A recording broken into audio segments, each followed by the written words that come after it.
Semoga seluruh makhluk hidup senantiasa berbahagia di semua ruang, di semua waktu, di semua tingkatan. Dan semoga para sahabat yang hadir pada kajian malam ini juga senantiasa sehat dan penuh semangat. Mari kita terus jalani kehidupan ini dengan penuh semangat.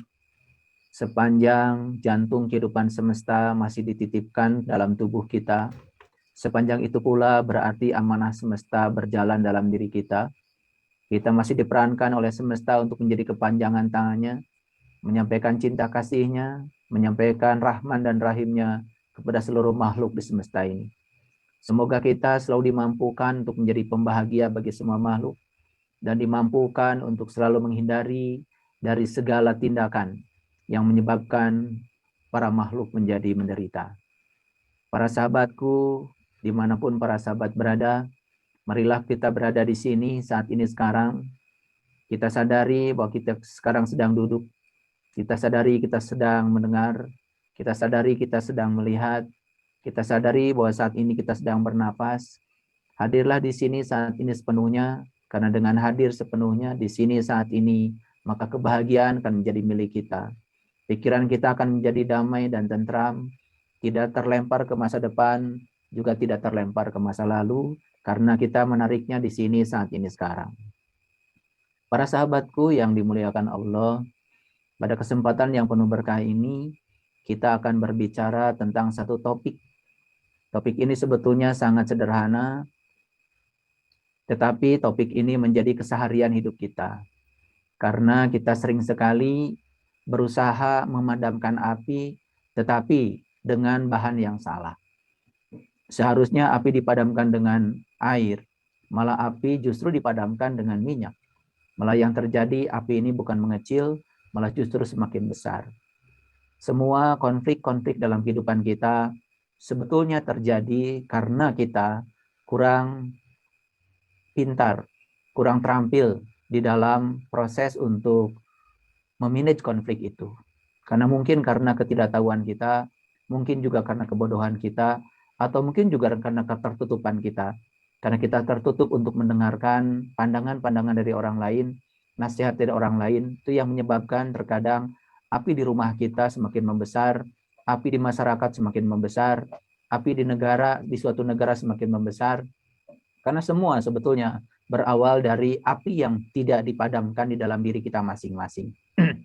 Oleh karena itu, mari kita diskusikan teknik-teknik untuk memadamkan api ini, agar kita tidak terjebak memadamkan api dengan minyak, sehingga niat kita untuk memadamkan api malah justru yang sebenarnya terjadi adalah mengobarkan api itu sendiri. Para sahabatku, saya ingin menyampaikan sebuah cerita pendek. Hasil saya baca artikel dari seorang yang sangat terkenal. Beliau adalah seorang tokoh dunia. Beliau adalah seorang spiritualis yang sangat terkenal. Dan saya tidak akan menyebut namanya supaya tidak menimbulkan salah persepsi. Tetapi dalam artikel itu pernah ada dialog antara seorang murid dengan beliau. Jadi seorang murid pernah bertanya pada beliau. Beliau adalah seorang guru suci. Ya, pertanyaannya begini. Apakah Anda tahu sebetulnya di kehidupan yang dulu Anda pernah menjadi apa? Dan Anda pernah menghuni tubuh apa? Dan beliau mengatakan dalam pas regresinya, dalam pas slide-nya, karena seorang yang tingkatannya seperti itu, ya sebetulnya tahu ya masa lalunya seperti apa. Dan ternyata beliau mengatakan bahwa dulu dia pernah menjadi seekor singa. Artinya ruhnya, tubuhnya, jiwanya beliau pernah diam dalam sebuah tubuh seekor singa. Lalu sang murid bertanya lagi, apa yang menyebabkan Anda harus memasuki tubuh itu? Dan beliau mengatakan dengan tegas, saya pernah marah 1 kali. Itu yang menyebabkan saya terlempar ke tubuh itu. Ini sangat menginspirasi bagi kita semua. Karena beliau mengatakan, saya pernah marah 1 kali dan saya terlempar ke tubuh itu. Ya, mungkin sebagai sebuah refleksi bagi kita sekalian. Bayangkan ya, kita-kita ini yang marah setiap hari. Yang sedikit-sedikit marah, sedikit-sedikit kesel, sedikit-sedikit mengeluh, sedikit-sedikit menolak, sedikit-sedikit menyerang, sedikit-sedikit demo, sedikit-sedikit mengekspresikan ya kemarahan kita, memproyeksikan kemarahan kita pada pihak lain. Bisa dibayangkan ya, Yang sedikit-sedikit marah jadi apa ya? Beliau yang satu kali saja marah terlempar menjadi ke tubuh singa. Bagaimana seperti kita ini? Ke tubuh apa yang paling layak untuk melanjutkan perjalanan karma kita di kehidupan yang akan datang? Tetapi jangan terlalu serius. Biarkan itu sebagai sebuah cerita yang dialami seseorang. Tetapi marilah kita ambil hikmahnya. Karena sesungguhnya kemarahan itu tidak ada artinya. Kemarahan itu hanya akan merusak diri kita, juga merusak orang yang mendengarkannya. Ketika kita supresif, ya kita menahan kemarahan dalam diri, maka kita akan menjadi sakit. Dan ketika ekspresif, lalu kemarahan dikeluarkan pada orang lain akan menjadi sakit. Jadi ekspresif tidak bagus, supresif juga tidak bagus, karena yang paling bagus adalah belajar untuk memahami dan memaafkan.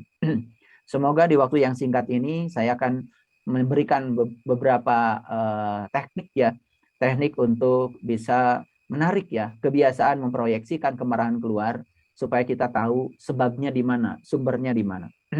Baik, oleh karena itu para sahabat, marilah kita bersyukur malam ini kita masih diberi kesempatan untuk melanjutkan perjalanan kehidupan kita.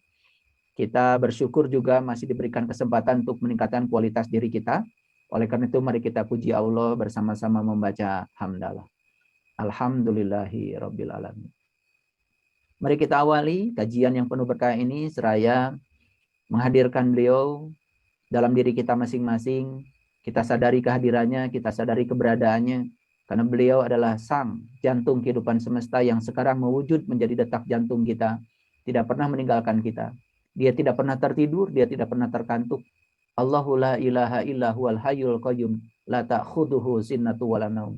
Dia senantiasa berdiri tegak, mengurus, mengatur seluruh kebutuhan makhluknya termasuk diri kita.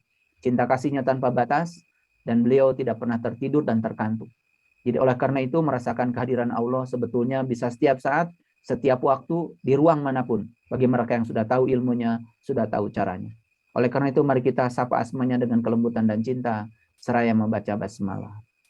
Bismillahirrahmanirrahim. Mungkin ada sahabat yang pernah mendengarkan kajian saya di salah satu episode ya di channel YouTube saya yang berjudul cara mencapai kesucian. Itu sudah saya upload beberapa minggu yang lalu dan semoga para sahabat mungkin sudah bisa menangkap gagasannya. Kenapa kita harus mencapai kesucian? Tentu saja ya orang yang harus mencapai kesucian karena kondisi saat ini tentu saja masih dalam keadaan belum suci alias dalam keadaan kotor. Nah, kekotoran itu sebetulnya berada pada jiwa kita. Kekotoran itu berada dalam bagian terdalam diri kita. Karena sesungguhnya tubuh kita, ya walaupun dibersihkan, tetap saja tubuh ini tidak pernah bisa dibersihkan seutuhnya. Walaupun kita sudah wudhu berulang kali, bersuci berulang kali, tetap saja yang namanya kotoran ada dalam tubuh kita. Air kencing tidak bisa dikeluarkan semuanya. Ya, bahkan sisa kotoran makanan tidak bisa dikeluarkan sepenuhnya. Berarti masih tersisa di dalam diri kita. Bahkan sebetulnya kalau kita sadari, mungkin saja ada bagian-bagian orang lain, keringat orang lain yang termakan oleh kita, itu juga mewujud menjadi energi di dalam diri kita. Jadi sebetulnya dalam tubuh ini banyak sekali ya kotoran-kotoran yang melekat. Tetapi di dalam kitab-kitab suci hampir tidak ada penghargaan yang disampaikan kepada mereka yang sukses menyucikan tubuhnya. Yang ada itu adalah penghargaan buat mereka yang berhasil menyucikan jiwanya. Dan siapa yang menyucikan jiwanya, dia akan bahagia. Bahkan di dalam Quran surat Al-Mu'minun ayat yang pertama dikatakan qad aflahal mu'minun. Ya, qad aflaha. Aflaha dari kata falah. Falah itu artinya adalah bahagia. Sungguh bahagialah orang yang beriman. Jadi orang beriman itu adalah orang yang bahagia. Siapa orang yang beriman adalah orang yang terbuka. Terbuka terhadap apapun. Dia bisa menerima setiap orang yang baik kepadanya. Dia bisa menerima setiap orang yang kurang baik kepadanya dengan cara yang sama. Dia terbuka, sangat terbuka. Siapapun yang terbuka berarti dia tidak pernah menolak. Dan siapapun yang menolak berarti sedang menciptakan ketidakbahagiaan pada dirinya. Karena semua ketidakbahagiaan berasal dari penolakan. Makanya keren sekali Quran surat Al-Mu'minun itu. Kalau kita mampu untuk menyelaminya. Qad aflaha al-mu'minun. Ya, sungguh ya, berbahagialah orang yang beriman. Jadi ciri orang yang beriman itu adalah bahagia. Jadi orang yang mengaku beriman tetapi tidak bahagia hidupnya, itu tanda sebetulnya dia tidak layak untuk menyatakan dirinya sebagai orang yang beriman. Para sahabat, bahagia seperti yang sering saya tegaskan berbeda dengan senang. Karena senang itu adalah mendapat. Sedangkan bahagia itu adalah selesainya kita dengan diri kita sendiri. Selesainya konflik kita dengan diri kita sendiri.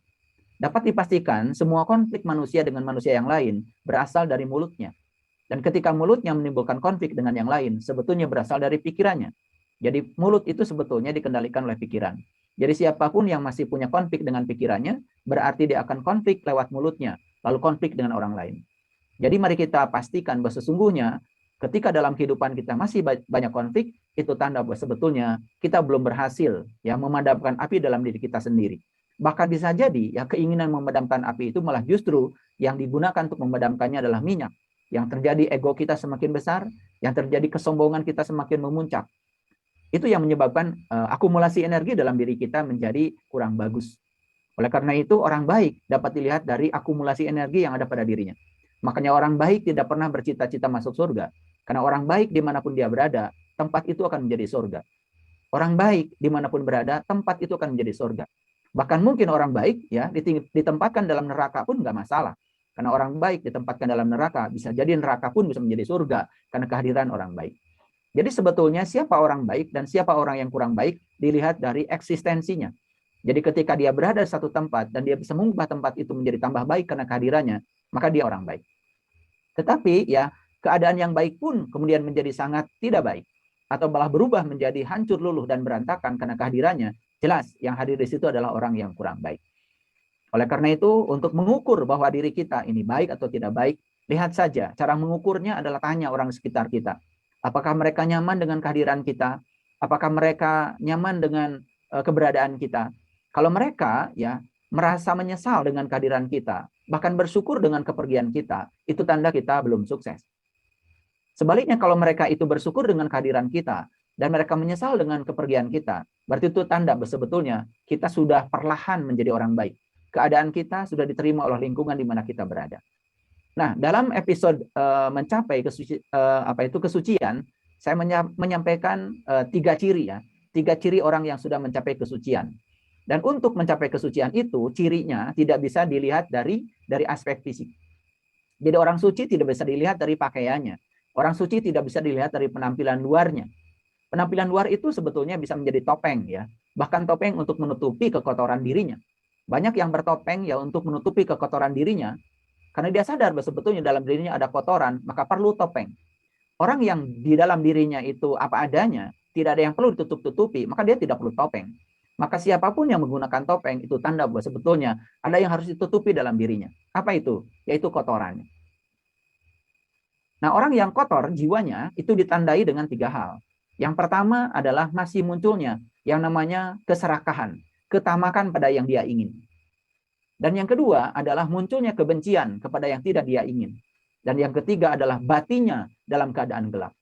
Jadi sebaliknya orang yang sudah mencapai kesucian, yang pertama dia sudah tidak serakah lagi pada yang dia ingin. Yang kedua, dia pun tidak membenci dan tidak menolak pada yang tidak dia ingin. Dan yang ketiga tentu saja, batinnya sudah terang benderang. Karena apa? Sudah hidup di dalam dirinya sang matahari ruhani. Sudah hidup dalam dirinya sang matahari ruhani yang bisa menerangi jiwanya. Nah, keinginan berasal dari apa? Keinginan berasal dari pikiran. Pikiranlah pencipta keinginan. Bahkan pikiranlah yang sering menciptakan masalah. Karena masalah sebetulnya berasal dari ya tidak cocoknya antara yang diinginkan dengan kenyataan. Ketika yang diinginkan tidak sesuai dengan kenyataan, maka orang menganggap itu ada masalah. Karena apa? Karena dia tidak bisa melihat bahwa sesungguhnya ya masalah itu berasal dari tidak cocoknya ya keinginan dengan kenyataan. Makanya siapapun orang yang tidak bisa menerima kenyataan karena dia berpatokan pada keinginan, maka di situ masalah terjadi. Jadi masalah sebetulnya berasal dari keinginan kita sendiri. Nah, nanti ya di sesi akhir dari penjelasan saya akan menyampaikan sebuah teknik bagaimana caranya supaya kita tidak terjebak memadamkan api dengan minyak. Para sahabatku, marilah kita tarik dulu ke belakang. Kalau kita semua mungkin pernah melakukan tindakan kemarahan. Dan kemarahan itu pasti dialamatkan pada orang lain. Dan orang lain itu menjadi layar. Orang lain itu menjadi pusat yang baru dari kemarahan kita sendiri. Jadi sebetulnya kalau kita sadari, dari mana sebetulnya pusat kemarahan itu? Pusat kemarahan yang sebenarnya sebetulnya ada dalam diri kita masing-masing. Lalu ya karena ada stimulus dari luar, maka ya kemarahan itu diproyeksikan pada orang lain. Jadi sebetulnya orang lain itu hanya menjadi objek, hanya menjadi pusat proyeksi, hanya menjadi layar dari kemarahan kita sendiri. Makanya ada kata-kata bijak, kalau kita masih marah kepada orang lain, sebetulnya ya orang lain yang dimarahi oleh kita itu sebetulnya masih memiliki sifat seperti kita. Atau kita yang marah kepada orang lain itu sebetulnya itu adalah sifat kita. Jadi sebetulnya orang lain hanya menjadi proyeksi dari kemarahan kita. Jadi kalau kita benci kepada seseorang, jangan-jangan sebetulnya sifat yang kita benci dari orang itu masih ada dalam diri kita. Karena orang lain itu hanya menjadi objek. Sumbernya di mana? Sumbernya di dalam diri kita. Mari kita pakai sebuah ilustrasi. Ya sederhana saja. Kalau saya melemparkan ember ke sumur kering, apakah saya akan mendapatkan air? Tentu saja. Kalau saya melemparkan ember pada sumur kering, saya tidak akan mendapatkan apa-apa. Tapi sebaliknya, kalau saya melemparkan ember pada sumur yang di dalamnya ada air kotor, saya juga akan mendapatkan air kotor. Sebaliknya, kalau saya melemparkan ember kepada sumur yang airnya bersih, saya juga akan mendapatkan air bersih. Jadi sebetulnya ada 3 kejadian di sini. Yang pertama, ketika saya melemparkan ember ke sumur kering, saya tidak dapat apa-apa, lalu sumurnya kering.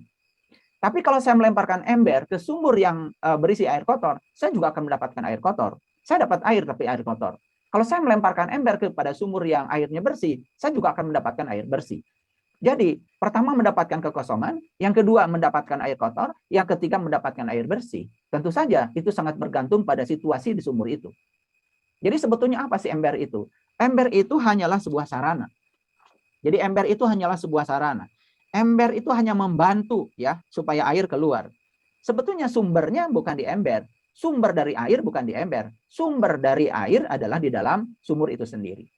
Jadi sebetulnya ember itu adalah hanya hanya sarananya, hanya alatnya saja, hanya pembantunya saja.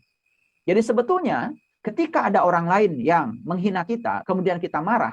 Nah, harus ingat ya, harus ingat. Ketika ada orang lain menghina kita, kita marah, sebetulnya kemarahan itu kan mengalir dari dalam diri kita ke orang itu. Dan orang itu hanya menjadi objek. Nah, orang lain yang menghina kita ibarat ember. Nah, sebetulnya ya ember ini ya tidak bisa mengambil apa-apa ya kalau sumurnya kering. Ember itu ya tidak bisa mengambil apa-apa kalau sumurnya kering. Jadi kemudian ember itu bisa mendapatkan air kotor atau air bersih karena memang yang tersedia di dalam air kotor atau air bersih. Jadi sebetulnya kemarahan itu mengalir dari kita kepada orang, dan orang itu hanya menjadi proyeksi dari kemarahan kita. Sebetulnya kemarahan kita ada di dalam. Kemarahan itu sesungguhnya sejatinya adalah milik kita sendiri. Jadi siapa pemilik kemarahan itu? Pemilik kemarahan itu adalah kita sendiri. Dan orang lain hanyalah menjadi objek dari kemarahan kita. Orang lain hanya menjadi layar dari kemarahan kita. Orang lain hanyalah pencerminan dari kemarahan kita, proyeksi dari kemarahan kita. Sebetulnya kemarahan itu ada dalam diri kita sendiri. Oleh karena itu, sebetulnya ketika ada orang lain menghina kita dan kemudian kita mau marah, harusnya kita bukan marah. Harusnya kita redam kemarahan dan kita sadari ketika kemarahan masih ada pada diri kita, sebetulnya orang lain yang menghina kita itu hanya sarana yang mengingatkan kita bahwa dalam diri kita masih ada kemarahan. Ulangi lagi ya, kata-kata saya ini harus perlu penegasan. Ada orang lain menghina kita dan kemudian kita tersulut karena dia melemparkan ember kepada kita. Kemudian kita marah. Nah, ketika kita marah, berarti sebetulnya di dalam diri kita masih ada kemarahan. Kalau di dalam diri kita sudah tidak ada kemarahan, seperti ember yang dilemparkan ke dalam sumur, maka sumur tidak memberi apa-apa. Tetap saja ember itu kosong.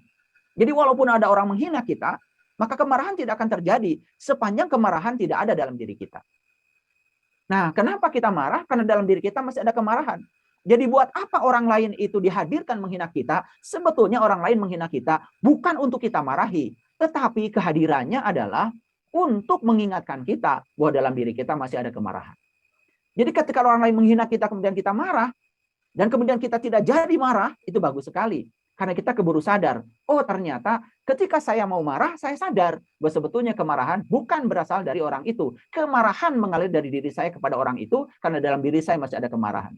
Jadi sebetulnya ketika orang lain menghina kita dan kemudian kita mau marah, sebetulnya sedang diingatkan oleh orang itu dalam diri Anda masih ada kemarahan. Karena kalau tidak ada orang itu, kan tidak keluar kemarahan. Kita tidak sadar kalau dalam diri kita masih ada kemarahan.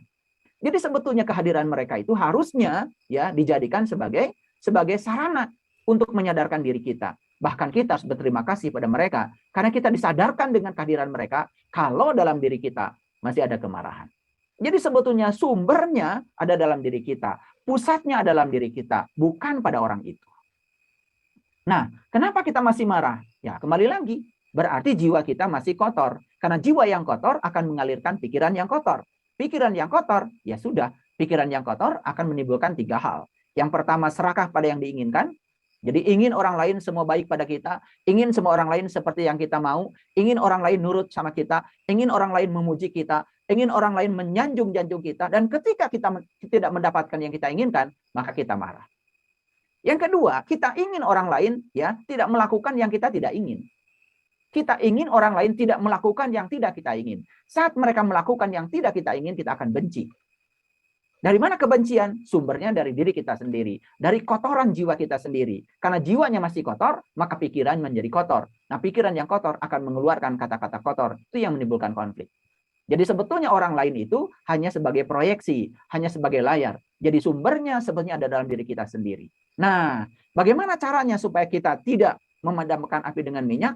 Maka ketika kemarahan ada, sadarilah bahwa sebetulnya dalam diri kita masih ada energi yang bernama kemarahan. Tugas kita adalah menarik ke dalam diri kita, agar apa? Agar apa yang terjadi ya sebagai bentuk ekspresi kemarahan pada orang lain tidak terjadi. Nah, kita sadari bahwa sebenarnya orang lain hanya sebagai ember saja. Ya, orang lain sedang mengingatkan dalam diri kita ada energi yang bernama kemarahan. Karena kemarahan itu adalah energi. Bagaimana energi itu bisa diubah? Energi itu ya, itu memenuhi hukum kekekalan. Energi itu tidak dapat diciptakan, tidak dapat dimusnahkan, tetapi energi dapat dirubah bentuk. Jadi sebetulnya kalau kemarahan itu energi, sebetulnya energi itu bisa dirubah bentuk. Jadi apakah kemarahan bisa dirubah menjadi energi cinta? Bisa, sangat bisa. Bagi mereka yang tahu ilmunya, tahu caranya. Buktinya apa? Buktinya, ya dulu kita mengatakan bahwa kotoran sapi itu menjijikkan. Tapi begitu orang sadar kalau kotoran sapi itu adalah energi, kemudian bisa diubah, kemudian kotoran sapi itu bisa menghasilkan gas. Gas bisa menghasilkan energi. Energi bisa menghasilkan panas. Panas bisa mematangkan masakan di rumah kita. Bahkan banyak sekali ya para petani ya yang memiliki sapi, kemudian kotoran sapinya itu dirubah menjadi gas, dan gasnya dirubah menjadi kalor, dan kalau dialirkan untuk memasak, maka masakan menjadi matang. Kan itu sebetulnya perubahan energi. Jadi energi bisa dirubah. Tumpukan sampah dulu ya dianggap sebagai sesuatu yang menjijikan. Sekarang teknologi sudah bisa mengubah. Karena di dalam tumpukan sampah ada energi, energi bisa diubah. Ternyata energi itu bisa diubah dan bisa dimanfaatkan. Jadi kalau kemarahan itu energi, sebetulnya energi itu bisa dirubah bentuk. Karena energi itu tidak bisa dimusnahkan. Kemarahan tidak bisa dimusnahkan. Yang bisa dilakukan adalah dirubah bentuk. Nah, sekarang bagaimana merubah bentuknya? Nah, ini yang akan saya sampaikan ya. Oleh karena itu maka teknik-teknik yang selama ini diajarkan oleh para guru suci, ya apa itu teknik meditasi, apa itu teknik untuk mindfulness, apa itu teknik untuk berdoa, teknik untuk beribadah dan lain-lain sebagainya, itu semua adalah cara-cara yang disampaikan oleh para guru suci yang telah berhasil mereka mengubah energi itu ya dari energi yang destruktif menjadi energi yang konstruktif dengan cara-cara yang semacam itu. Dan itu menurut saya patut untuk direnungkan. Jadi para sahabatku yang dimuliakan Allah, ya, mari kita sadari bahwa sebetulnya ketika orang lain menjadi sasaran kemarahan kita, sebetulnya itu adalah aliran energi dari diri kita kepada orang. Dan sebetulnya orang lain hanya menjadi pusat proyeksi. Nah, kenapa dia menjadi pusat proyeksi? Karena kita tidak menyadari kalau pusatnya di dalam diri kita sendiri. Lalu orang lain menjadi pusat. Maka pusat itu harus dipindahkan. Jadi ketika kita sedang merasa tidak nyaman dengan perilaku orang lain, segera pindahkan pusatnya, jangan di orang. Segera kita tarik pusatnya ke dalam diri kita. Sebetulnya ketidaksenangan dan kebencian itu adalah energi yang ada di dalam sumber kita sendiri, yaitu di dalam diri kita sendiri. Jadi jangan pernah ya jangan pernah menyatakan bahwa sebetulnya sumbernya itu ada pada diri orang lain. Karena sumbernya ada pada diri kita sendiri. Nah, mari kita lihat sedikit ya contoh-contoh yang sangat sederhana yang dilakukan oleh orang-orang yang sudah selesai dengan dirinya sendiri. Sebut saja dia orang suci. Karena sesungguhnya orang yang semacam itu, ya orang yang pikirannya sudah bersih, karena jiwanya sudah bersih, itu tanda bahwa dia sudah mencapai kesucian. Jadi orang yang semacam itu, ketika ada orang lain yang memancing kemarahannya, dia tidak marah. Karena dia sadar kalau sumbernya sebetulnya berada di dalam dirinya. Apalagi ketika di dalam dirinya itu sudah tidak ada kemarahan, apa yang mau dikeluarkan? Tidak ada energi yang bisa dialirkan, dalam dirinya sudah tidak ada kok. Gitu. Jadi sebetulnya orang-orang suci itu sebetulnya orang yang di dalam dirinya sudah tidak ada kemarahan.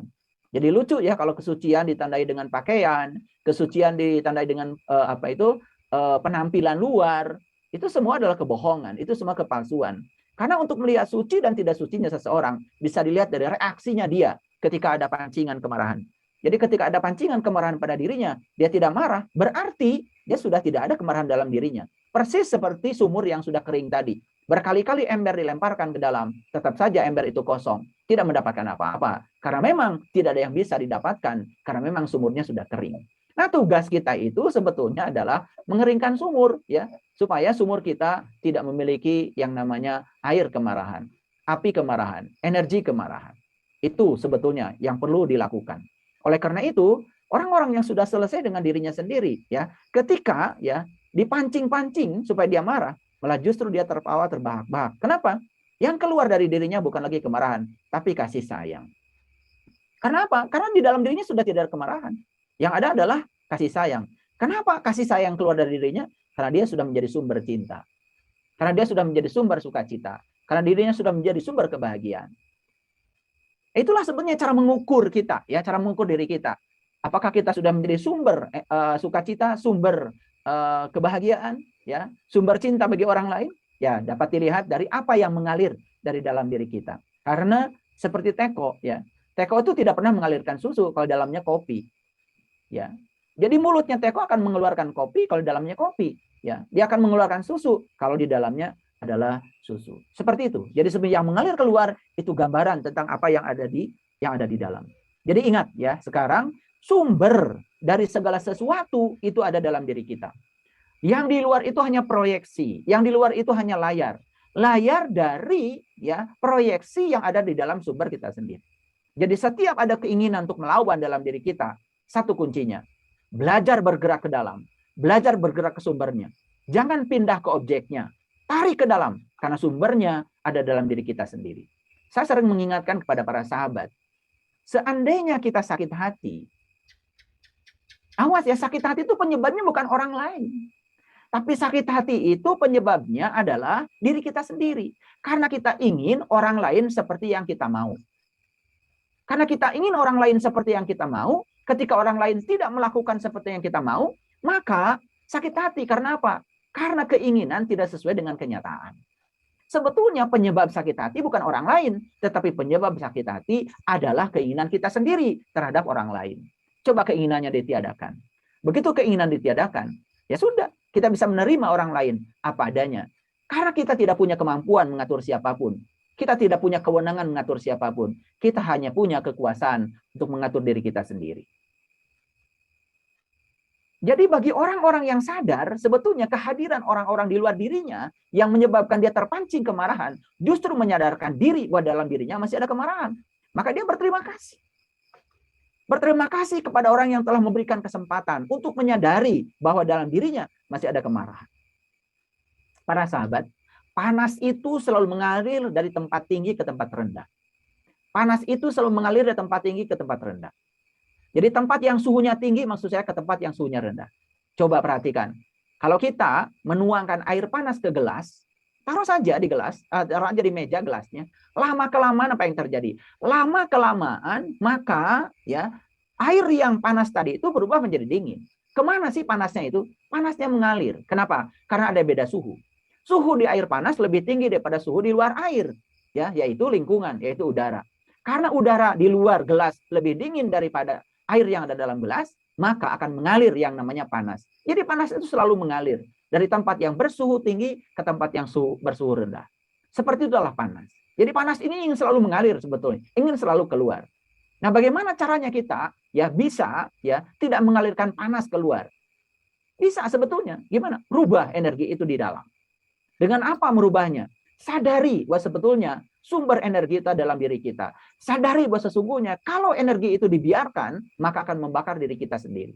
Jadi sebetulnya kemarahan itu tidak pernah membakar siapapun, kecuali membakar diri kita sendiri. Ada juga orang-orang yang menyalurkan kemarahan pada benda mati. Misalkan menyalurkan kemarahan pada pintu, menyalurkan kemarahan pada benda-benda, dan lain sebagainya. Ada yang seperti itu. Nah, itu juga sebetulnya sedang mengalirkan kemarahan. Tetap saja pintu dan benda-benda mati yang menjadi sasaran kemarahannya hanyalah proyeksi. Jadi sebetulnya sumber utamanya ada di dalam dirinya sendiri. Oleh karena itu, mari kita sadari bahwa sesungguhnya sumber kemarahan ada di dalam diri kita sendiri. Tugas kita adalah mengubah energi itu agar tidak destruktif. Energi itu akan menjadi konstruktif. Nah, oleh karena itu, saya akan menyampaikan sebuah pesan yang sangat luar biasa. Saya baca dari sebuah artikel ya, dari ajaran Zen ya. Mohon maaf ini. Saya menyebut nama orang nih. Namanya Zen Linchi ya. Dia ini adalah seorang spiritualis yang sangat luar biasa.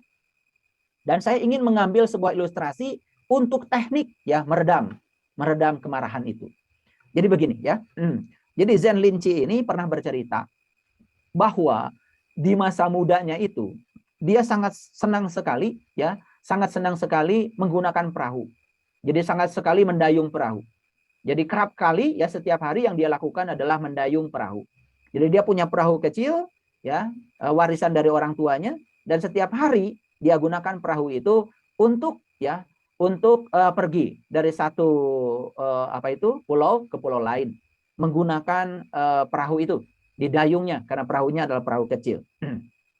Nah, dia kalau pergi ke suatu tempat ya dengan perahunya itu ya ke satu pulau kecil, dia senang sekali berlama-lama di sana. Dan kalau sudah berlama-lama di sana dia balik lagi. Jadi suatu saat dia ingin kembali ke tempatnya semula menggunakan perahu kecilnya itu dengan cara mendayung dan matanya tertutup. Jadi matanya tertutup. Jadi sambil mendayung matanya tertutup. Nah, sambil mendayung beliau ini sambil meditasi. Jadi matanya tertutup. Nah, tiba-tiba sedang mendayung dan matanya tertutup, ada perahu lain yang menabrak perahunya. Jadi perahu lain menabrak perahunya. Nah, pada saat mata tertutup, pikiran kan tidak tertutup. Pikiran tetap jalan. Lalu pikirannya langsung yang merespon. Loh, ada orang yang menabrak perahu saya. Dan dia pikir yang menabrak perahunya itu adalah orang. Dan orang ini sedang menyerang saya. Dan orang ini sedang tidak suka pada saya. Orang ini akan menghancurkan perahu saya. Itu pikiran pertama yang muncul pada saat perahu orang lain menabrak perahunya. Nah, karena matanya masih tertutup, dia kemudian mengubah pikirannya. Pikirannya diubah. Yang tadinya mau marah, diubah. Dengan cara apa? Dia kemudian berpikir bahwa perahu itu kosong. Jangan-jangan perahu itu kosong. Jangan-jangan perahu itu bergerak sendiri. Jangan-jangan perahu itu ya terbawa arus lalu menabrak perahu saya. Dan dia berpikir bahwa di perahu itu nggak ada orang. Dan ketika dia berpikir di perahu nggak ada orang, kan tidak ada yang menjadi sasaran kemarahannya. Maka saat itu kemarahannya reda. Jadi kemarahan diredakan hanya sesaat dengan cara yang semacam itu. Dia berpikir bahwa perahu yang menabrak perahunya itu adalah perahu kosong. Dan yang kedua, perahu itu adalah terbawa arus dan dia tidak sengaja menabrak perahunya karena mata dia masih tertutup. Nah, pada saat itu kemarahannya kemudian sirna dalam seketika. Dan kemudian ya apa yang dialami oleh ini diajarkan terus-menerus kepada banyak orang. Jadi sebetulnya yang dia lakukan adalah mengubah sudut pandang. Yang dia lakukan adalah mengubah sudut pandang. Dan mengubah sudut pandang berarti mengubah energi. Nah, oleh karena itu ya, pertama ketika kita mau marah, maka sadari bahwa sesungguhnya kemarahan ada dalam diri kita. Yang kedua, segera ubah sudut pandang. Segera ubah sudut pandang. Karena dengan mengubah sudut pandang, ternyata energi kemarahan itu tidak tersalurkan pada objeknya. Nah, yang beliau lakukan adalah karena matanya dalam keadaan tertutup, kemudian dia berpikir, oh ini jangan-jangan yang menabrak perahu saya adalah perahunya terbawa arus. Dan perahu itu kosong. Karena kosong tidak ada yang mengendalikan. Karena tidak ada yang mengendalikan, dia menabrak perahu saya. Dengan memikirkan yang semacam itu, apa yang terjadi? Kemarahannya saat itu juga sirna. Pada saat itu kemarahan sudah muncul dan akan menyerang orang. Dan kalau di perahu itu ada orang, dan dalam pikirannya memang ada orang, maka kemarahan tidak bisa dielakkan lagi. Kenapa? orang itu akan menjadi sasaran dari kemarahannya. Orang itu akan menjadi proyeksi dari kemarahannya. Dan saat itu dia berpikir yang semacam itu, apa yang terjadi? Energi dirubah sesaat menjadi cinta kasih. Jadi ternyata energi kemarahan itu bisa dirubah menjadi energi cinta kasih, para sahabat. Itu luar biasa. Itulah yang dilakukan oleh orang-orang yang sadar. Jadi oleh karena itu sebetulnya kita belajar spiritual, kita diskusi malam ini, ya kita hadiri ruang Zoom ini, sebetulnya tugas kita yang paling utama adalah transformasi. Tugas kita yang paling utama adalah hijrah. Tugas yang paling utama adalah meningkatkan kualitas hidup. Tugas kita yang paling utama adalah menciptakan kondisi bahagia bagi diri kita sendiri. Apa yang terjadi dengan Zen Linci tadi? Nah, dia tidak jadi marah karena dia mengubah sudut pandangnya dan kemudian dia tetap tenang. Nah, inilah cerita yang disampaikan oleh Zen Linci, ya. Dia seorang guru spiritual, ya. Dia seorang Zen, dia seorang guru suci yang selalu mengulang-ulang kata-kata ini pada muridnya, apa yang beliau alami secara nyata. Dan sebetulnya pengalaman yang semacam ini pun sebetulnya mungkin pernah kita alami. Banyak kita mengalaminya dan mungkin kita tidak menyadarinya. Misalnya kita mau marah kepada seseorang, kemudian kita sadar bahwa sesungguhnya kemarahan itu berasal dari diri kita sendiri. Karena kita memaksa orang lain harus seperti yang kita mau, maka saat itu pun akan terjadi pencerahan pada diri kita. Kita tidak jadi marah. Barangkali itu sebagai prolog dari saya. Saya senang sekali kalau malam ini kita bisa berdiskusi tentang ini, ya, karena ini sesuatu yang sangat penting, ya, di dalam kehidupan kita, keseharian kita. Terima kasih. Assalamualaikum warahmatullahi wabarakatuh. Ya, saya lihat di sini sudah banyak yang acungkan tangan. Saya akan mulai dari Ibu Rahmayanti. Silakan. Sudah acungkan tangan. Di sini ada, wah, udah banyak nih yang mau bertanya. Ini karena topiknya marah. Saya yakin ini menarik ya, karena semua kita sering marah. Baik, silakan Ibu Rahma. Salam Ayah. Salam Sadayana. Hapunten ya. Ya. Tidak menampakkan diri. Ya, silakan. Salam ya. Melihat topiknya memang tidak ada yang kebetulan. Ada pesan-pesan ini. Jadi hanya ingin mengkonfirmasi sih sebetulnya ya. Kalau tadi Ayah menerangkan bahwa kemarahan itu kalau kemarahan, kalau kita menghadapi orang yang marah terhadap kita, berarti masih ada kemarahan dalam diri kita. Nah, kalau misalnya yang saya misalnya atau yang dihadapinya adalah kita menyaksikan seseorang marah kepada orang lain dan beberapa kali itu berulang, itu apakah pesannya juga, apakah itu termasuk ada pesan bahwa di dalam diri saya juga masih ada kemarahan itu, dan atau diri saya juga masih jauh dari suci karena menyaksikan terus-menerus. Yang ada sedikit sih mungkin hanya merasa tidak berdaya pada saat itu untuk menjembatani atau bukan melerai ya, tapi mengambil tindakan bahwa melihat kemarahan seseorang terhadap orang lain yang begitu menyakitkan. Untuk melihatnya sih saya seperti itu. Apakah sama gitu ya? Ya. Bahwa ini baik, saya sudah bisa menangkap Ibu Rahma pertanyaannya. Ini sebetulnya adalah keseharian kita. Ini bisa jadi ya kita sudah mengalami baik di kehidupan yang lalu atau mungkin juga kita akan mengalami di kehidupan yang akan datang, karena ini adalah keseharian kita. Jadi poinnya adalah ada orang yang terus-menerus marah pada orang lain.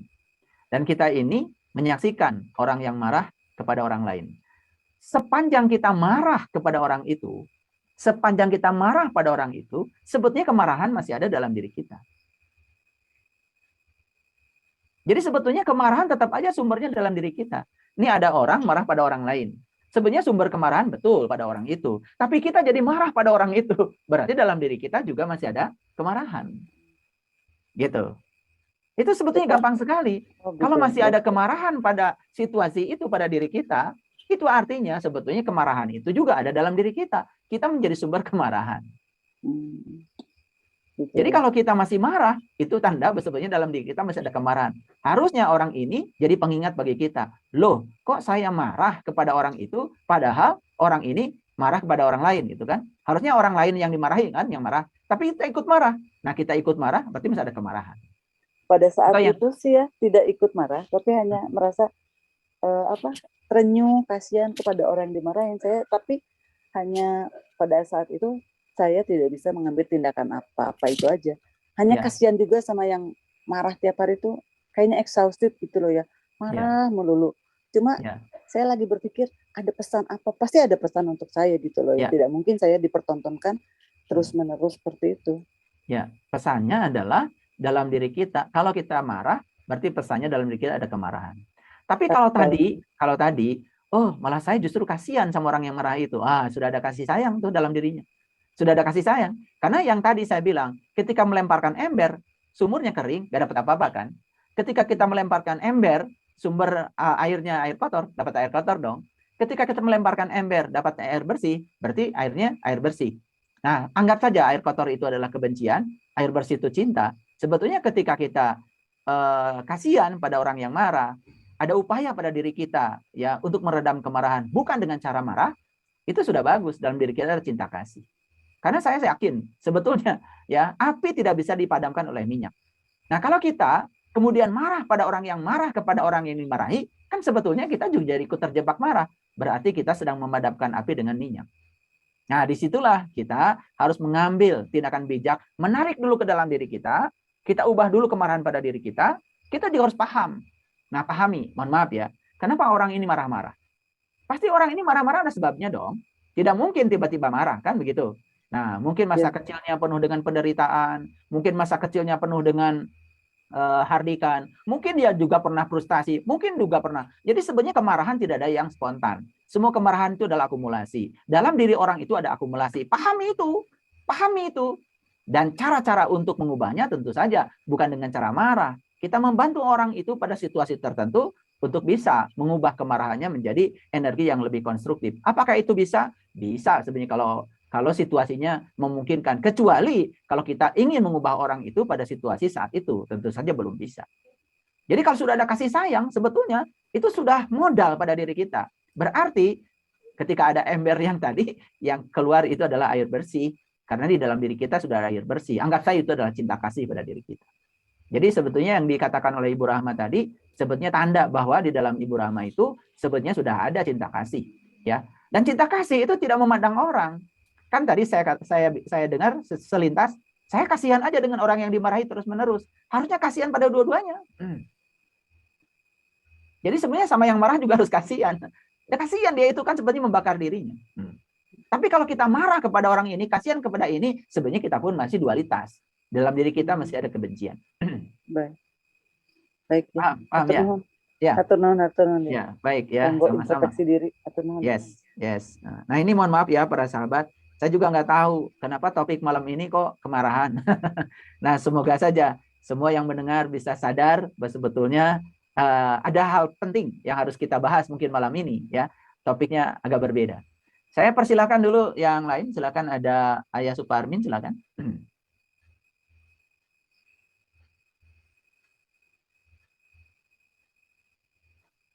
Silakan Ayah Suparmin. Terima kasih. Mohon ampun ya. Salam untuk semuanya, semua sahabat saudaraku ya, terima kasih. Ini betul-betul hangat dan saya betul-betul tertarik sebab kalau menurut saya ya Guru, tolong itu kalau salah mungkin boleh diperbetulkan. Kalau selama ini yang saya praktiskan itu kalau ada orang marah kejadian apapun itu baik ke buruk, selalunya yang buruk yang kita gariskan besar. Cuma dalam praktis saya selagi kita dihadirkan ke dunia ini sebenarnya hanya untuk melunasi utang. Jadi apapun yang terjadi, orang marah. Jadi saya hanya mendengar, lepas itu saya merasa berterima kasih diingatkan. Sebab saya boleh melunasi utang sekurang-kurangnya. Jadi saya harus berterima kasih saja dan saya dengarkan begitu. Ya, saya sangat setuju dengan itu ya. Bahkan di salah satu episode saya di kelas online, saya membuka satu episode membuang kemarahan dengan cara menyadari adanya hukum karma. Dengan mempelajari konsep reinkarnasi. Ternyata reinkarnasi itu merupakan sebuah konsep yang sangat universal. Dan di reinkarnasi itu kemudian ada karma. Dan kita ini hidup berulang-ulang karena masih ada karma. Masih ada 3 pekerjaan besar yang harus diselesaikan. Pertama adalah utang karma. Yang kedua ada pekerjaan bengkok yang harus kita luruskan.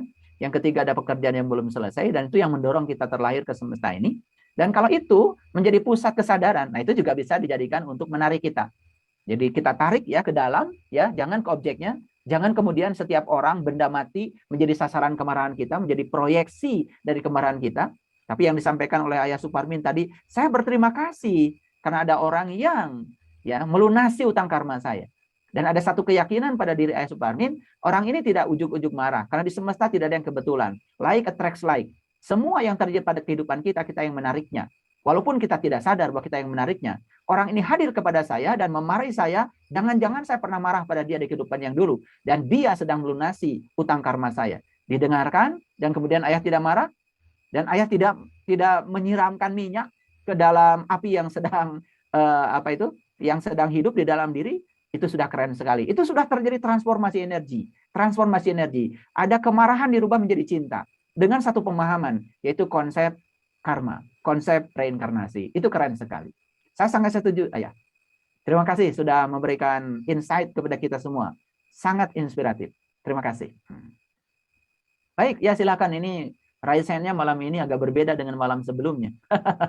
Ini malam yang istimewa ya. Saya mohon maaf kalau saya bukan milih-milih ya, tapi saya akan persilahkan dulu yang kelihatan pertanyaannya sangat penting nih, karena kelihatan dari sini nih, dari wajahnya kelihatan pertanyaannya penting atau nggak penting nih. Mari saya persilahkan dulu Ibu Eliza. Silakan Ibu Eliza. Bunda Eliza. Sabar yang lain ya, insya Allah semua akan terlayani. Jangan marah ya, jangan marah, karena marah berarti proyeksi. Jangan saya jadi objek kemarahan karena pertanyaannya ditunda. Ya, satu pernyataan sebelum saya lanjutkan tadi ya. Ketika kita benci kepada orang lain, jangan-jangan orang lain yang kita benci itu sifatnya adalah sifat kita. Jadi karena orang lain, karena kita tidak suka pada sifat orang, sifat yang tidak disukai orang itu sifat kita. Karena orang menjadi sasaran proyeksi dari kemarahan kita. Silakan Bunda Eliza. Terima kasih Ayah Guru, bahagia sekali, semoga ilmu yang Ayah Guru ini berkah untuk kami semua yang ikut pada malam hari ini. Amin. Nah, Ayah yang perlu saya tanyakan, tadi saat kita dalam kondisi yang tidak baik-baik saja, mungkin ada kemarahan, tentu tidak mudah untuk men-switch dari marah ini menjadi tadi tidak marah. Dan saya jadi kisah perahu tadi karena si guru suci tadi, dia saat panca inderanya tertutup karena saat itu beliau meditasi. Nah, bagi kami ini ibu-ibu ini kadang udah menyadari marah ini tidak baik, tapi saat tertentu masih saja muncul saat kondisi kita tidak mungkin saat tertentu kondisi fisik atau yang lain tidak baik, muncul lagi memori-memori yang perlu memarah masa lalu itu saat tertentu sesekali masih muncul. Bagaimana men-switch-nya menjadi off gitu kira-kira Ayah. Terima kasih. Baik Bunda, ada yang namanya teknik mindfulness. Awas ya, mindfulness, L-nya 1. Bukan mindful. Kalau mindful, L-nya 2. Kalau mindful berarti mainnya full. Mainnya nggak kosong. Jadi sebetulnya belum selesai yang cerita perahu tadi.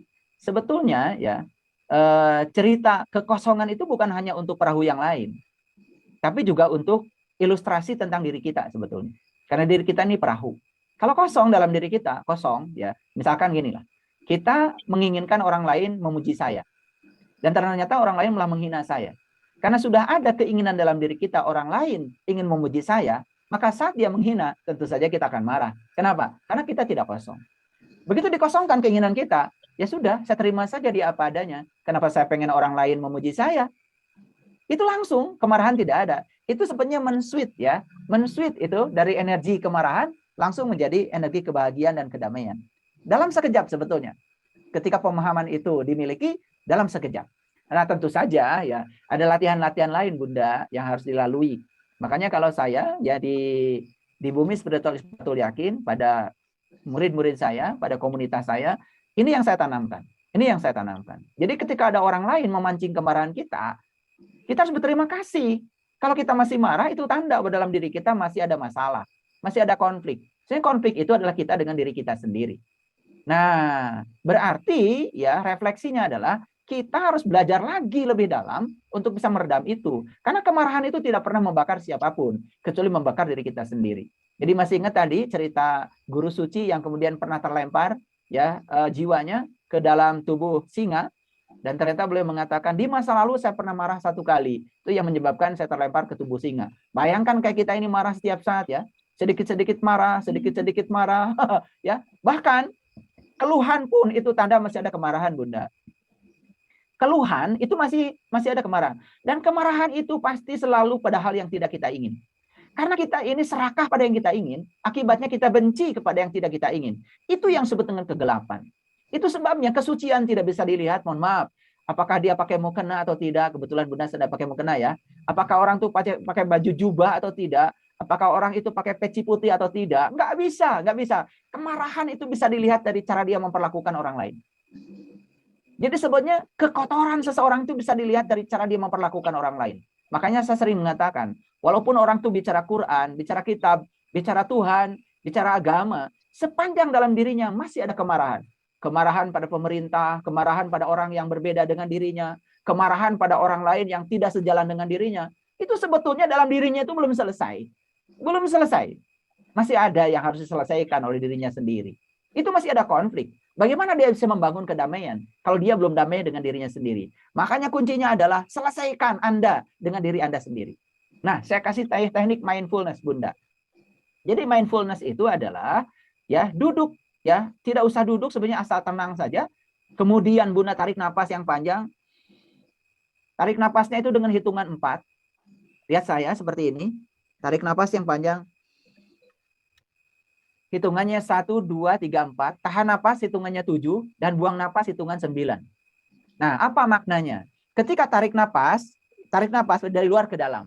Dari luar ke dalam, nggak apa-apa, hitungannya 4. Di dalam hitungannya 7. Tapi dari dalam keluar lebih lambat lagi. Hitungannya 9. Nah, itu yang akan memperlambat reaksi kita. Itu yang menyebabkan kita tidak selalu reaktif, tapi responsif. Jadi perhatikan saya. Tarik napas hitungannya 4. Tahan napas hitungannya 7, buang napas hitungannya 9. Ya, caranya begini, perhatikan saya.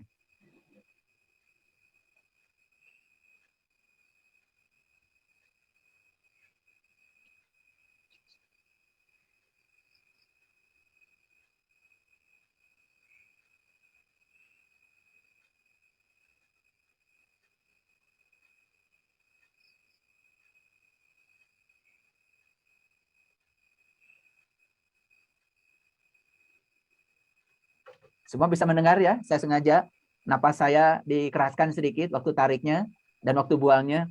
Kalau udah bisa tadi 479. Jadi masuknya nggak apa-apa agak cepat, tapi buangnya lebih lambat. Itu artinya apa? Yang masuk cepat nggak apa-apa, tapi reaksi kita tidak cepat. Ada delay ya, ada delay untuk menarik pada diri kita. Ya, saya tahu. Kemarahan bukan pada orang. Kemarahan sumbernya pada diri saya. Saya tidak adil kalau saya menempatkan orang menjadi pusat saya. Karena pusat kemarahan ada dalam diri saya. Tarik ke dalam. Tarik ke dalam. Tarik ke dalam. Ya, makanya saya kasih tahu. Itu kunci yang pertama ya, Bunda Eliza. Mindfulness. Yang kedua, saya akan kasih pernyataan. Tolong diisi pernyataan saya. Ya, pernyataannya begini. Jika Anda memiliki masalah, serahkan masalah Anda kepada Sang Pencipta. Jika Anda punya masalah, serahkan masalah Anda kepada Sang Pencipta. Saya mau tanya Bunda Elisa, siapa Sang Penciptanya? Sang Kholik Allah Subhanahu wa taala yang Itu yang salah. Itu yang salah. Bagaimana Allah menciptakan masalah? Loh, masalah itu buatanmu. Itu yang salah, makanya kita gagal terus menyelesaikan masalah. Lihat saya semuanya. Ketika Anda punya masalah, serahkan masalah Anda pada Sang Pencipta. Siapa Sang Pencipta? Sang Pencipta masalah adalah pikiran Anda. Bukan Sang Kholik, apa urusannya kata Tuhan? Emang gue pikirin kata Tuhan? Lu sendiri yang bikin masalah, diserahkan gue. Serahkan pada Sang Pencipta masalah. Yuk, lihat saya semuanya. Lihat saya semuanya. Ya, kita lagi di rumah, lagi tenang. Suami belum datang. Biasanya datang jam 8. Ya, karena lewat jam 8 mulai berpikir yang enggak. Siapa pencipta masalah? Pikiran. Pada suami itu ya di jalan bannya gembos. Dia tidak bisa telepon karena tangannya kotor. Dia tidak bisa bikin HP karena HP-nya ada di mobil. Ditelepon nggak nyaut. Wah, pikiran mulai jalan. Jangan-jangan, jangan-jangan, jangan-jangan, jangan-jangan. Gitu. Nah, siapa pencipta masalah? Pikiran Anda. Makanya ketika ada masalah, serahkan masalah Anda kepada Sang Pencipta. Sang Pencipta masalah, bukan Sang Holik. Apa urusannya kata Tuhan? Lu yang bikin masalah. Lu serahkan sama gua kata Tuhan. Lu pencipta masalahnya serahkan pada penciptanya. Dikembalikan ke sini. Cek, dikembalikan. Oh, saya ini kok berlebihan terhadap suami saya. Jangan-jangan suami saya sedang ada masalah nih di jalan. Begitu diredakan gitu, reda lagi. Nggak ada kemarahan. Begitu betul. Suami datang, tangannya kotor, bajunya sudah berantakan, keringetan. Ternyata bannya bocor. Nah, disitulah sebetulnya, disitulah ya latihan kita itu. Karena kita ini sudah terbiasa menjudge dari kecil, sudah biasa menghubungi orang, menyatakan orang lain itu salah dan kita yang paling benar. Lalu pusat masalahnya itu selalu ditujukan pada orang. Seakan-akan Anda tidak punya masalah. Yuk, kata semuanya. Malam ini saya ngasih hadiah. Jika Anda punya masalah, serahkan masalah Anda pada Sang Pencipta. Pencipta masalah maksud saya. Pencipta masalah kan pikiran Anda sendiri. Jangan serahkan pada Tuhan. Tuhan, saya punya banyak salah. Saya serahkan masalah pada Anda. Kata Tuhan, emang gue pikirin lu yang bikin masalah. Ngapain serahin gue? Nah, inilah sebetulnya. Karena kita nggak cerdas. Mohon maaf ya. Terlalu sibuk kita itu ya. Belajar agama dengan ritual itu, ritual ini. Kesadaran tidak ada. Saya tadi pagi ngasih pelatihan sholat khusyuk. Semua pada tertawa. Akhirnya semua juga sudah saya latih sholat khusyuk, semuanya pada nangis semuanya. Bertahun-tahun sholat, sampai tidak sadar sujud itu seperti apa, ruku itu seperti apa, gimana sholat khusyuk itu. Saya kasih sholat 1 rakaat, semuanya nangis. Kenapa? Karena selama ini kita sholat cuma sibuk dengan bacaan, sibuk dengan gerakan. Betul nggak? Sibuk dengan surga di masa depan, sibuk dengan pahala, terus aja mencatat kebaikan. Tetapi kita tidak pernah sedikit pun berpikir, sholat kita dampaknya apa buat kesadaran saya. Yang gini-gini aja mungkin jarang dibicarakan. Betul nggak? Ini topik yang kayak gini aja jarang dibicarakan. Makanya saya coba malam ini turun gitu, saya coba kasih topik yang sederhana. Ternyata yang sederhana seperti ini pun kita terkejut mungkin. Kaget ya. Karena selama ini kita tidak menyadari. Itu Bunda Eliza. Mindfulness. Mindfulness. Tumbuhkan pemahaman. Ya, tumbuhkan pemahaman. Tumbuhkan toleransi. Itu pesan saya. Silakan. Saya lanjutkan dulu ya kepada yang lain. Ini mohon maaf, saya bukan milih-milih. Saya menunjuk ya. Saya menunjuk. Silakan Ibu Dwi. Dwi L. Atta. Ibu Dwi.